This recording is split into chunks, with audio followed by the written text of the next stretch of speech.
me. You are listening to PT on Ice, The Older Adult, a collaboration between the Senior Rehab Project and the Institute of Clinical Excellence. This is a rebroadcast of an original episode that can be found at ptonice.com.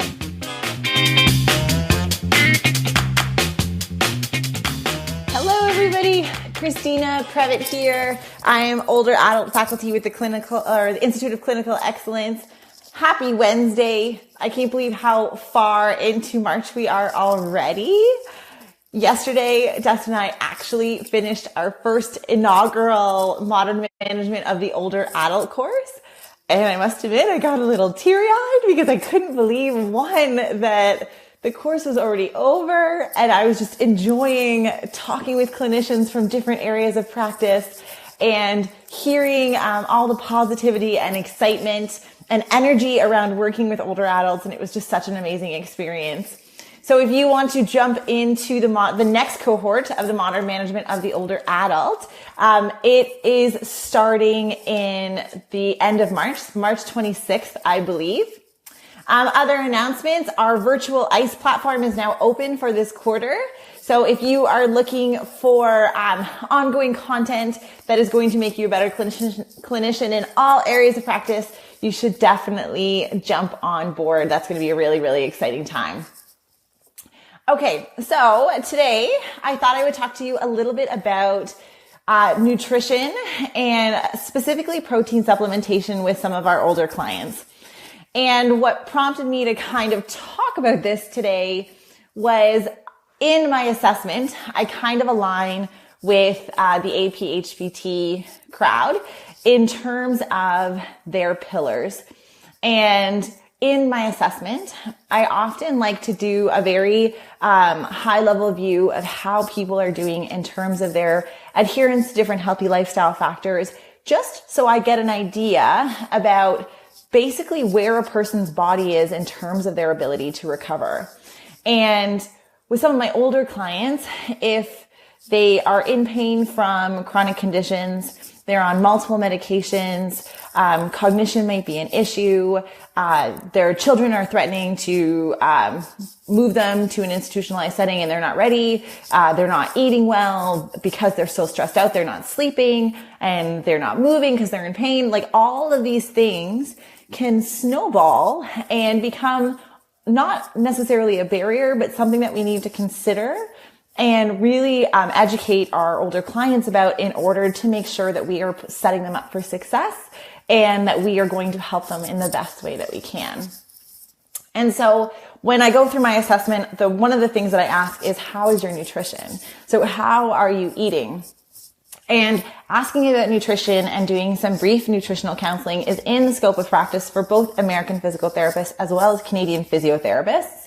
We are not making very specific dietary recommendations or meal plans, but we can ask about nutrition and make some general guidelines, or give people general guidelines that rather in terms of helping them with some of their day-to-day nutrition. So I ask them about their nutrition. And oftentimes they'll say, well, give me a particular day. Like, what did you eat for breakfast this morning? And oftentimes, and not always, but oftentimes I will get them saying, well, I had toast and jam for breakfast. I had some sort of sandwich for lunch. And then I had meat and veggies or something for dinner. And that's a pretty typical day for a lot of my older clients. And what I notice with that nutrition is that the amount of protein that they have in their diet is relatively low. And here's why this is going to be important. So I often say with a lot of my older adults that the concepts that I'm using are very similar to the concepts that I would use for an athlete. And so if I am getting an athlete to go through an exercise program, then I would expect them to make sure that they have a carbohydrate and protein dense meal following that bout of exercise. For my older clients, those concepts are exactly the same. And there's a couple of things that come into the aging literature that sometimes can make protein, or having enough protein and eating enough, difficult. And it can actually negatively impact our outcomes. And therefore, as physical therapists, I think it's really, really important. Okay, so what does the evidence say regarding food consumption and protein supplementation in older adults? So there's kind of two veins that I think are really important when we're talking about some of our older clients. One is as we get older, our hunger and thirst drives go down. So what that means is at a given level of dehydration, as we get older, our sensation for thirst goes down. And so we don't have that intrinsic drive as strongly to drink water or eat food because we just don't have those same drives. That's one thing to consider. As we get older, the second thing is we often don't need as many calories, especially if that's reflected in a decreased level of activity compared to previous years. And the third thing is that we are seeing the development of things like clinical geriatric syndromes, where muscle weakness is a key sign that is translating into a loss of functional reserve, a potential loss of functional independence, and a potential increase for adverse health outcomes like healthcare utilization, falls, institutionalization, all-cause mortality, things like that. In particular, from a clinical geriatric syndrome perspective, we're seeing this rise in persons with sarcopenia, which is it's a constellation of signs and symptoms, but the root variable at the bottom of this clinical geriatric syndrome is clinical muscular weakness. And oftentimes we're conceptualizing that in terms of grip strength and performance on physical outcome measures, such as a short physical performance battery. And that clinical muscular weakness is translating into a difficulty or inability to complete tasks day to day. What the literature is showing is that exercise is one way to circumvent some of the negative soliloquy that can occur after persons are experiencing this threshold level of muscular weakness. But we can also see a boost in the effectiveness of some of those interventions if there is the proper nutritional interventions in place. And this combination of exercise and protein supplementation is a really important concept, I think, for physical therapists, because we want to make sure that we are setting our clients up for success. So right now, the recommended daily intake for older adults in terms of protein supplementation is between 0.8 and 1.0 grams per kilogram of body weight. For some people would argue in the literature that it's actually closer to 1.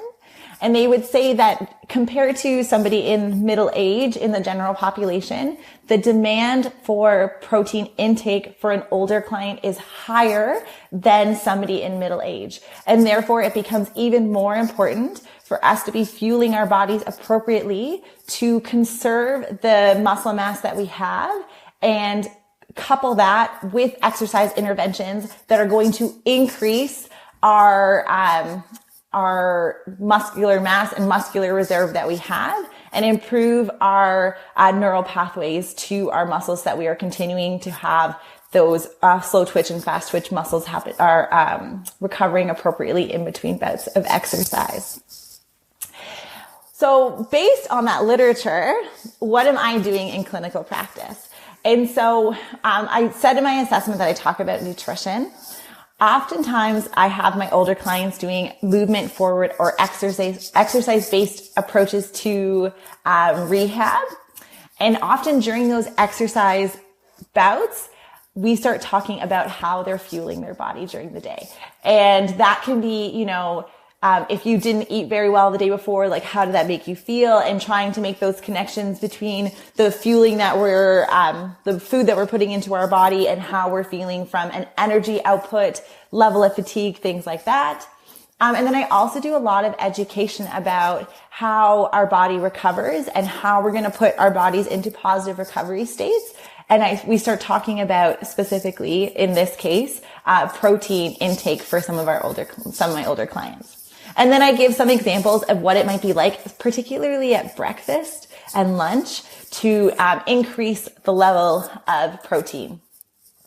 One caveat that I'm going to say that I've seen anecdotally, and this isn't based on any of the literature, this is just things that I've seen in practice, is when I say protein supplementation, oftentimes my older clients will grab a meal replacement shake, like a Boost. And when you look at the label for some of those supplements, the amount of protein compared to the amount of carbohydrates is actually relatively low. And so you're only getting 8 to 10 grams of protein per serving. And they are using that instead of eating food. This happened with my own grandmother, where we would say, well, you need to get a little bit more protein. And she's like, well, I had Boost. And then we asked her what else she ate, and she didn't eat anything else the rest of the day because she used it as a meal replacement. So just things to think about, things to try and consider. If we have an older client coming in who is kind of not doing very well, like they may be fairly frail, or you're thinking that there's some underlying sarcopenia going on, as well as some of their orthopedic injuries, I think it's important for us to know where they're at in terms of, those pillars, those health pillars. Are they sleeping well? What is their stress like? Is there any family interactions going on? And then how are they fueling their body? And what are some of these energy conservation techniques that we can use on top of the fueling and exercise-based prescription principles that we can use to try and place our older clients in an optimal recovery state, and then trying to really work towards some of those functional goals, which can be decreasing levels of pain, increasing functional resiliency, and in general, just improving outcomes. All right. That is it for today. I hope you guys will start this conversation. I know sometimes how physical therapists link nutrition can be very, very gray. If in doubt, have a registered dietitian that you refer to if you think that there's a little bit more complicated issues with the client that you're seeing. We have a couple of RDs in town that we refer to if we think that the advice and some of the issues that we're seeing from a nutritional perspective are outside of our scope of practice and what we feel confident in speaking to our clients about. And then we go from there. And so we've seen a lot of success in the clinic, and we're supported by some of the literature. And so I think this is going to be a growing area. Just like the whole health promotion, APHBT. I see the Mike is watching, so I hope that I did you justice, Mike. So if you guys have any other questions, comment below. Tag me, Christina Previtt, underneath so that I can see them. There's a lot happening on the ICE page. And I hope that I will see you all in Vegas for the ICE sampler. It is the beginning of April. I can't believe it. I am booking flights right now to get down there, and we're going to talk all things older adult. Have a great day, guys. Hit me. Thank you for listening. And if you enjoyed this episode, go to ptonice.com, click on the courses tab, and check out Modern Management of the Older Adult. This is a course that myself and Christina Previtt are going to be teaching. It's 8 weeks, an online format, interactive, and solely focused on helping students change how they practice and how they work with older adults. For more information, just go to ptonice.com. Thanks.